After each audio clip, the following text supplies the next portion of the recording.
Hello, everyone, and welcome back to English Radio Channel, the place where we learn English slowly, clearly, and with confidence.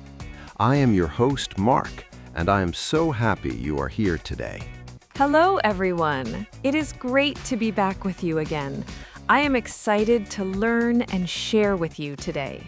Sarah, before we begin, how are you feeling today? You sound very energetic and positive. I am feeling wonderful today because the weather is sunny and warm. I also enjoyed a peaceful walk this morning, so my mood is very good. That sounds lovely, and sunshine always gives us extra energy.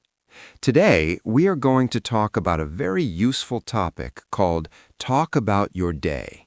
Oh, that sounds simple, but also a little challenging for learners.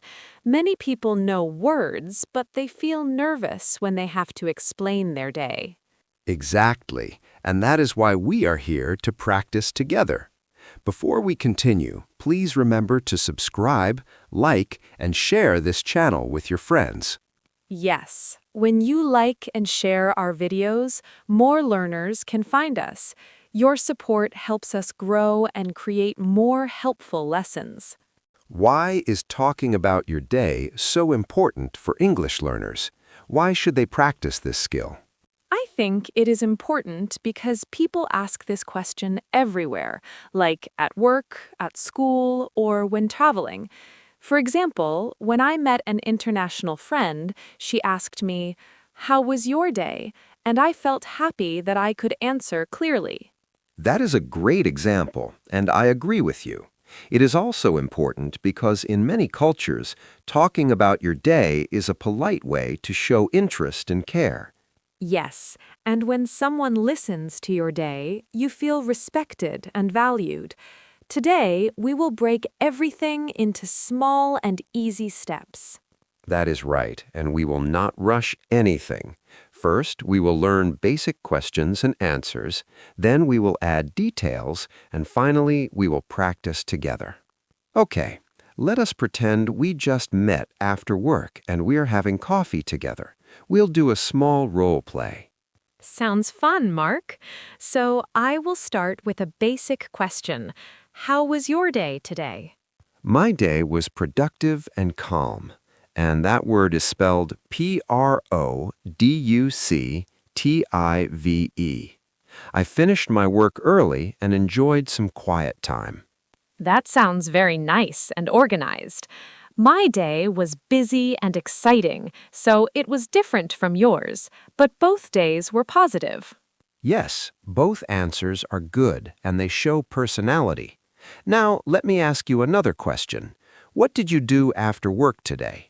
After work, I went to a cozy little cafe and read a relaxing book. The cafe was warm and comfortable, and it helped me feel peaceful. That sounds wonderful and very refreshing. Why did you choose that cafe instead of going straight home? I chose it because I wanted some quiet time before going home. Reading there helps me reduce stress and clear my mind. Now, let us go a little deeper and talk about feelings and memories connected to our days. Sometimes our days are not only about what we do, but also about how we feel. That is very true, Mark. Our emotions often stay in our memory longer than simple actions. Exactly, and that is why learning to talk about feelings is very important in English. It helps you connect with people on a deeper level. I agree, and it also helps us understand each other better. Can I ask you about your favorite type of day? Of course, go ahead, Sarah. I am happy to share. Do you prefer busy days with many tasks or slow days with more free time? I usually prefer balanced days, where I work hard but also rest well. Too much work makes me tired, and too much rest makes me bored. That makes a lot of sense. Balance is very important for our health and happiness. Yes, and speaking of balance, I remember one special day from my childhood. It was simple but very meaningful. Really, Mark? I would love to hear about it. Please tell us. I remember one time when I was about 10 years old and my father took me fishing early in the morning. We woke up before sunrise, packed our food, and walked quietly to the river. The air was cool, the sky was pink and orange, and everything felt peaceful. We talked about school, dreams, and life while waiting for fish. We did not catch many fish, but we laughed a lot and enjoyed the silence together. That day taught me that happiness does not always come from success, but from connection. Wow, that story is really beautiful and emotional. I can imagine the peaceful atmosphere very clearly. How did you feel when you went home that day? Were you tired or excited? I was tired physically, but very happy emotionally. I felt safe, loved, and thankful for my father. That is such a powerful memory. Do you still think about it when you feel stressed now? Yes, I often remember that day when life feels busy or difficult. It reminds me to slow down and breathe. That is a wonderful way to use memories. I think good memories can give us strength. Absolutely. And now I'm curious about you, Sarah. What kind of days do you remember the most? I usually remember days that are full of laughter and surprises. My favorite memories often include friends and travel. That sounds very exciting. Can you share one special example with us? Yes, of course. One time, my friends and I decided to visit a small seaside town without much planning. We missed our bus, got lost twice, and almost gave up. But instead of feeling angry, we started laughing. We asked strangers for help, tried local street food, and watched the sunset by the ocean. Even our mistakes became part of the fun. That sounds like an unforgettable experience. I can hear the joy in your voice. Yes, it was a little stressful at first, but it became one of my best memories. We enjoyed every moment together. I love that expression you just used, enjoyed every moment. It's a very useful phrase in English. It means to feel thankful and happy about each part of an experience, even small or imperfect parts. So, when we say enjoy every moment, it means we do not focus only on problems. We focus on positive feelings. Exactly, and it shows a healthy and positive attitude toward life. Let me use it in a new sentence. I try to enjoy every moment when I study English, even when it is difficult.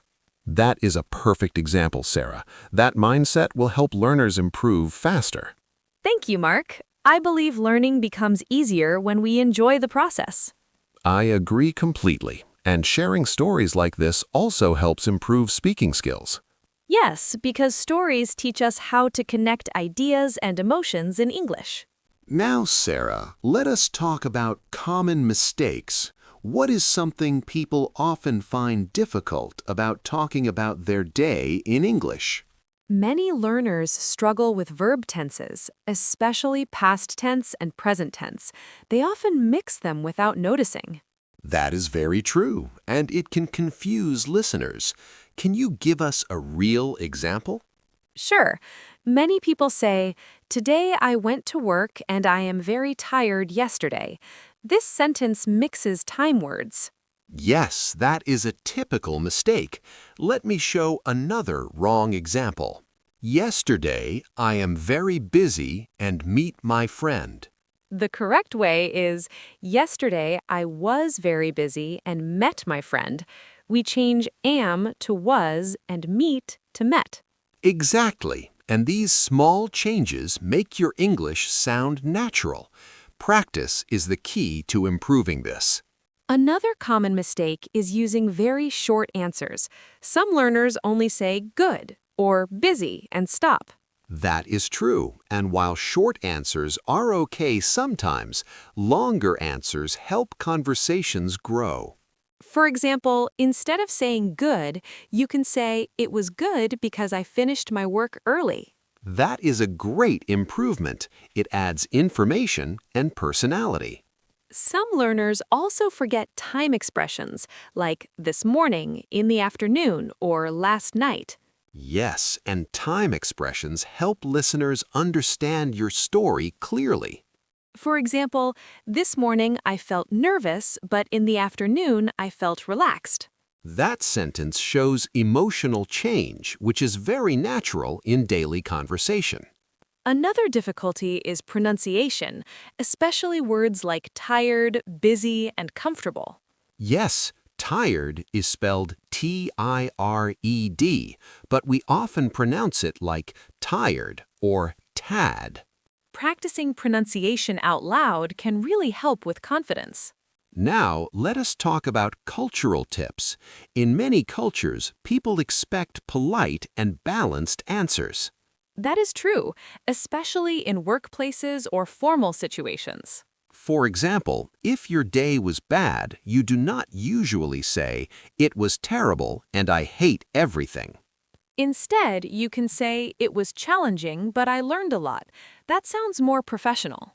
Exactly, and it shows emotional maturity. Now, let's talk about likes and dislikes. Not every day is enjoyable. That is very honest, and it's okay to share negative feelings politely. For example, I do not like days with too many meetings. They make me feel tired and unfocused. That is a good example because you explained your feeling calmly. Yes, instead of complaining, we can explain our feelings respectfully. Another polite way is to say, "It was tiring, but I am grateful for the experience." That sentence shows honesty and positivity at the same time. Learning this balance is very important in international communication. It helps you build good relationships and avoid misunderstandings. So, remember, mistakes are normal, and every mistake is a chance to learn. Yes, do not be afraid to speak. Confidence grows with practice. Now it is time for our speed round, where we quickly review what we learned today. Are you ready, Sarah? Yes, I am ready and excited. Let me try to summarize your day first. So, to recap, you had a productive and calm day, finished work early and enjoyed quiet time. You also shared a special childhood memory about fishing. That is a perfect summary, and you listened very carefully. Now let me summarize your day.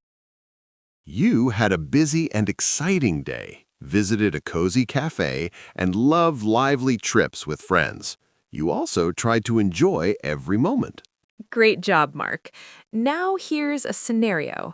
If you are at a language school and your teacher asks about your day, what do you say? I would say, "Today was busy but meaningful because I practiced English, met new friends, and learned something new." Wow, time really flies when we are learning together. We are now reaching the end of today's episode. I learned a lot today about how to share my day more clearly and confidently.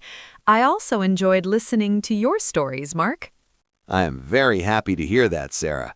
Now, for your homework, I want you to go to the comments and tell us how you are doing. Write about how you felt today, the reason why you felt that way, and share your favorite moment with us. Yes, do not be shy and do not worry about mistakes. We love reading your comments and supporting you.